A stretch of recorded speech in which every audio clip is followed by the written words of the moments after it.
P T I رہنما شیر افضل مروت نے حکومت اسٹیبلشمنٹ اور پی ٹی آئی کو مل بیٹھ کر مسائل حل کرنے کی تجویز دے دی۔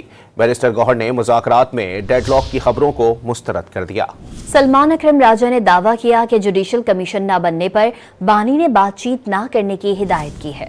مل بیٹھ کر مسائل حل کرنے کو آخری آپشن قرار دے دیا۔ دعویٰ کیا کہ اس کے سوا کوئی چارہ نہیں کہ حکومت اسٹیبلشمنٹ اور پی ٹی آئی مصالحت سے مسائل حل کریں۔ جب یہ ٹیبل پہ بیٹھیں گے تو اس دن کا اعلامیہ سرپرائز ہوگا۔ چارہ کار کوئی نہیں ہے ماں سوائے اس کے کہ حکومت اسٹیبلشمنٹ اور پی ٹی آئی جو ہیں وہ مصالحت سے یہ مسئلے مسائل جو ہیں حل کریں۔ Chairman PTI barrister Gohar نے حکومت کے ساتھ مذاکرات میں ڈیڈ لاک کی تردید کر دی۔ امید ظاہر کی کہ حکومتی ٹیم کے ساتھ جلد مذاکرات ہوں گے۔ پی ٹی آئی مذاکراتی کمیٹی کے رکن سلمان اکرم راجہ نے دعویٰ کیا کہ بانی کا پیغام ہے کہ جوڈیشل کمیشن نہ بنائے گئے تو چوتھی نشست نہ کریں۔ بیرسٹر گوہر کی ملاقات ہوئی تھی، ان سے جو بات ہوئی ہے خان صاحب کی وہ یہ ہے کہ تیسری نشست کر لیں، اس نشست میں تحریری مطالبات بھی دے دیں، لیکن ساتھ ہی یہ کہیں کہ اس نشست میں مانا جائے کہ جوڈیشل کمیشن جو ہم مانگ رہے ہیں 9 مئی کے حوالے سے 26 نومبر کے حوالے سے